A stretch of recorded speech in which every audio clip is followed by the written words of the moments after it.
আমরা একটু পুরোনো দিনে আসলে ফিরে যাই। বাংলাদেশের পাকিস্তানে যে টেস্ট খেলার ইতিহাস সেগুলো ঘাটলে আসলে স্ট্যাট যেটা বলে বাংলাদেশ অনেকটা পিছিয়ে, মানে 12-0 এরকম একটা আসলে ব্যবধান। এখনো পর্যন্ত টেস্টে আসলে জেতা হয়নি। সর্বোচ্চ যে ক্লোজ ম্যাচটা ছিল পাকিস্তানে সেটা মুলতান টেস্টে 1 উইকেটের হার ছিল। সেই গল্প যদি আপনার কাছে একটু শুনতে চাই বাশার ভাই, আপনি সেখানে ফার্স্ট ইনিংসে 73 রানের করেছিলেন, হাই স্কোরার ছিলেন। পুরোনো দিনের গল্প একটু আমরা আসলে করি, একটু চাঙা করি নিজেদের, একটু চাঙা করি। একটু কি কষ্ট লাগে নাকি মুলতানের কথা মনে পড়লে? হাসি দিয়ে আমি উত্তরটা দেওয়া শুরু করতে সে কারণেই বলছি। আমি এখন হাসছি, ওই দিন অনেক কেঁদেছিলাম এই জন্য। ক্রিকেট খেলতে দিয়ে এত কান্না কোনোদিন কাঁদিনি। ক্রিকেটের তো অনেক দুঃখের স্মৃতি আছে, অনেক সুখের স্মৃতি আছে, বাট ওই টেস্ট ম্যাচটাতে যে কষ্ট পেয়েছিলাম সেটা আসলে এখনো, আমি এখন হাসছি, বাট ওই দিন কিন্তু আমরা সবাই মানে অনেক কান্না করেছিলাম শেষের দিকে। কারণ ওই টেস্ট ম্যাচটা আমরা শুরু করার পর তো 2000 সালতে যখন টেস্ট ম্যাচ খেলা শুরু করলাম, তারপর তো অনেকগুলো টেস্ট ম্যাচ খেলেছি। আমাদের প্যাটার্নটা ছিল মোটটা, যেই টেস্ট ম্যাচগুলি ভালো খেলেছি 3 দিন ভালো খেলে 1 সেশনে হেরে যেতাম। ওই টেস্ট ম্যাচে জেতার কাছাকাছি চলে গিয়েছিলাম এবং আমরা আসলে খুব করে চাইছিলাম ওই টেস্ট ম্যাচ জিততে। সবার একটা আকাঙ্ক্ষা থাকে না, কারণ টেস্ট ম্যাচে তো জয় তো সহজে আসে না। মানে ওয়ানডে ম্যাচে আমরা তখন জিতে গেছি, ওয়ানডে আপনি একটা ভালো দিনে জিতে যেতে পারবেন, বা টেস্ট ম্যাচ জিততে হলে তো অনেক কিছু একসাথে হতে হয়, অনেক কিছু একসাথে ভালো মতো সঠিকভাবে করতে হয়। টেস্ট ম্যাচ এরা ডিফারেন্ট। আমাদের সবারই একটা এমন অবস্থা ছিল যে আমরা হাঁটতে হাঁটতে ওই সময় এমন অবস্থায় ছিলাম যে এখন এমনই ফুরফুরে মনে থাকবে সবাই। বসুন্ধরা টয়লেট্রিজ, ফুরফুরে মন সারাক্ষণ। টেস্ট ম্যাচ জিতবো কিভাবে, আমাদের খেলার সময় জিততে পারবো কিনা, এরকম একটা ব্যাপার ছিল আমাদের। অনেক কিছু কাজ করছিল এই সিরিজটাতে। ইনফ্যাক্ট আমরা অস্ট্রেলিয়া সিরিজের পরের সিরিজ ছিল এটা, এই পাকিস্তান সিরিজটা, আমরা কিন্তু এই সিরিজটা খুব ভালো খেলেছিলাম। রেজাল্ট যদিও সেটা বলছে না, আমরা করাচি টেস্ট ম্যাচটা ভালো খেলেছিলাম। ফয়সলা টেস্ট ম্যাচে আমরা 3.5 দিন অলমোস্ট হেড টু হেড গিয়েছিলাম। একটা থার্ড ডেতে মানে টির পরে পুরো সিনারিটা চেঞ্জ হয়ে যায়। মুলতানে যখন আসি তো দুটো টেস্ট ম্যাচ ভালো খেলার পর আমি একটা স্টোরি শেয়ার করছি।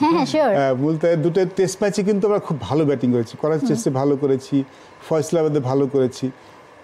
মোহাম্মদ ইউসুফ তখন খেলছে, মোহাম্মদ ইউসুফ ইনজাম খেলছে। তো মোহাম্মদ ইউসুফ আমাদের ব্যাটিং দেখে তখন একটু যেটা হয় একটু স্লেজিং হয় কথা। তো হোটেলে দেখালে বলতো যে মুলতানে কিন্তু, উর্দুতে বলছে, আমি বাংলায় বলছি, মুলতানে কিন্তু অনেক ঘাস থাকবে, তো তোমরা কিন্তু ওখানে ব্যাটিং করতে কষ্ট হবে তোমাদের। ও বারবার মনে করেছে মুলতানে কি তোমরা খেলছো এখানে, ফয়সলাবাদে রান করেছো, কিন্তু মুলতানে কিন্তু আমরা 4-6 মিলে ঘাস রাখবো, তোমরা কিন্তু খেলা 2 দিনে শেষ হয়ে যাবে। সো প্রথম তো এই ফয়সলাবাদ টেস্ট ম্যাচের সেকেন্ড নিতেও আমাদের টিস করছিল যে মুলতান মে ঘাস আছে আর কি, উর্দুতে যেটা বলছিল আর ঘাস ছিল, মুলতানে ঘাস ছিল, কিন্তু প্রবলেম কিন্তু তারাও পড়েছিল। ইনফ্যাক্ট যদি টেস্ট ম্যাচটা একটু রিকল করে দেখেন, 4 ডে ম্যাচ পর্যন্ত 4 দিন পর্যন্ত কিন্তু বাংলাদেশ জিতছে। ইভেন শেষের দিন যখন আমরা হোটেল থেকে যাচ্ছি মাঠের দিকে, আই ক্যান স্টিল রিকল, আমরা এখনো মনে করতে পারি যে আমরা সকালে আমরা কি কথাগুলি হচ্ছে আমরা বলতে পারি। সকালে ব্রেকফাস্ট টেবিলে ইনফ্যাক্ট কথা সবাই খুব কম বলছিল, সবার মধ্যে টেনশন কাজ করছিল যে আমরা কি জিততে পারবো না। মাঠ রেসে বাসের মধ্যে, হোটেল থেকে মুলতানের মাঠটা 1 ঘন্টা ড্রাইভ, একটু লম্বা, বেশ দূরে। সবাই আলাপ করছে আজকে যখন ফিরে আসবো আমরা আইদার মানে আমাদের জীবনে সেরা দিন হবে হয়তো সবার ক্রিকেটিং ক্যারিয়ারের, অথবা সবচেয়ে দুঃখের দিন হবে। তো সবার মধ্যে শঙ্কা কাজ করছিল। চলে গিয়েছিলাম কিন্তু শেষ পর্যন্ত চলে গিয়েছিলাম। শেষটা মানতে খুব কষ্ট হয়েছে। আমি স্ট্রংলি বিলিভ করি 2 জন আম্পায়ার আমাদের খুব সাহায্য করেনি। আমি ভাইস ক্যাপ্টেন ছিলাম, আমাদের সাথে ঠিক ভালো মতো আচরণ করছিলেন। আমরা কমপ্লেনও করেছিলাম যে তখন তো আসলে আমরা এখন যেমন দল স্ট্রং দল, একটা বাংলাদেশ দল স্ট্রং দল, তখন তো অত স্ট্রং নই আমরা, রেজাল্ট অত ছিল না। আম্পায়ার একটু মানে আমরা তো ক্লোজ কল ছিল, আমরা 50-50 কল ছিল, পক্ষে আসেনি। এবং আই এম প্রিটি শিওর তখন যদি এখন যে হকাই কিংবা যেটা বলি আমরা রিভিউ দিয়ে থাকতো, বাংলাদেশ টেস্ট ম্যাচটা জিততো। I am pretty sure. এখন কি মনে হয় আসলে সেই বিতর্কটা নিয়ে যে মানে আসলে মানে আরেকটা কি করা যেত, বা কি আসলে ভয়েস রেজ করা যেত আরো, যে আগের দিন রোলার চালানো হয়েছে, উইকেটটাকে ফ্ল্যাট বানানো হয়েছে, বা রাশিদ লতিফের ক্যাচ, ওই জিনিসগুলোর ইম্প্যাক্ট আসলে কতটুকু পড়েছিল? রাশিদ লতিফ যেই ক্যাচটা, যা অলোক কাপালি, আমি মনে প্রথম ইনিংসে রান করেছিলাম, সেকেন্ড ইনিংসে সম্ভবত খুব বেশি রান করিনি, আমি ঠিক মনে পড়ছে না, 3 রানের মতো করেছিলাম ফার্স্ট ইনিংসে। তো সেকেন্ড ইনিংসে যখন ব্যাটিং করতে যাই তখন কিন্তু আমাকে সবাই বলছিল, ওই সিরিজটা কিন্তু আমি প্রতিটা ম্যাচেই কিন্তু রান করেছি। করাচি 2টি টেস্ট ইনিংসে রান করেছি, ফয়সলাবাদে 2টি ইনিংসে রান করেছি, ব্যাক টু ব্যাক মানে 100 হতে যাচ্ছিলো, সেকেন্ড ইনিংসে মিস করলাম।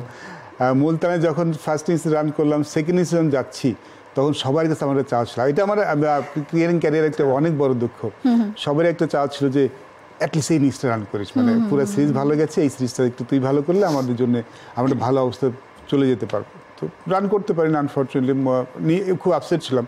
বাট অলোক কাপালি ভালো ব্যাটিং করছিল ওই সময়টা। অলোক যদি আউটটা না হতো, ওই আউটটা হয়তো আমাদের লিডটা আরও 20টা রান বেশি হতো, হয়তো 30টা রান বেশি হতো। ওই সময় ওই ম্যাচটা যদি দেখেন, ওই 20-30 রানের লিডটা কিন্তু অনেক বড় হয়ে যেত। আরেকটা যে থিরিজ বললো নাবিল, আমি আমার কাছে সন্দেহটা সবসময় ছিল, মুলতান গ্রাউন্ডটা একটু দূরে, মাঠ থেকে দূরে, এটা তো আসলে প্রমাণ করা যাবে না, এটা আমাদের সবার মনের মধ্যে ছিল, মনের কথাটা বলতে পারি, আজকে শেয়ার করতে পারি। কারণ 4 দিন পর ইউজুয়ালি টেস্ট ম্যাচের উইকেট কিন্তু প্রথম দিন, যেটা ইউজুয়াল টেস্ট ম্যাচ উইকেট, প্রথম দিন বোলারদের ফরে থাকে, সেকেন্ড দিন বোলারদের ফরে থাকে, থার্ড ডেতে ফ্ল্যাট থাকে। স্পিনিং ট্র্যাকগুলি ডিফারেন্ট, যেদিন ঘাসের উইকেটগুলিতে নর্মালি 4 ডে পর্যন্ত ঘাস থাকে, সুইং করে, থার্ড ডের পরে সুইংটা কমা শুরু করে, fourth day fifth day usually ভালো হয় ব্যাটিংয়ের জন্য। আর অন্যান্য দিন যে স্পিন ট্র্যাকে ডিফারেন্ট হয়, সেটার দিকে স্পিন করে বেশি। মুলতানে যেটা হচ্ছে যে 4 ডে পর্যন্ত বল সিম করছে, সুইং করছে, সব কিছু করছে, দুর্দান্ত সুইং করছে, সিম করছে, বোলারদের জন্য খুব ভালো একটা জায়গা। সেটা ঠিক ফিফথ ডেতে যে সকালবেলাতে একদম টোটাল উইকেটের চিত্রটা সম্পূর্ণ ডিফারেন্ট, একদম ফ্ল্যাট উইকেট ফিফথ ডে, যে সেটা আসলে এখন সাধারণত হয় না, ইউজুয়ালি হয় না, সেটা হয়েছিল। তো আমাদের সবার মনে এই কোশ্চেন মার্কটা এখন আছে, তখনও ছিল, যে আসলে কি হয়েছিল, যে 4 দিন পর্যন্ত যে উইকেটে অনেক সিম করলো, অনেক সুইং করলো, ফিফথ ডেতে যে কেন এটা এত ফ্ল্যাট হয়ে গেল। For more updates, subscribe to our YouTube channel and click on the bell icon. Follow us on Facebook and Instagram. Download T-Sports app to enjoy exciting games and highlights. Visit tsports.com.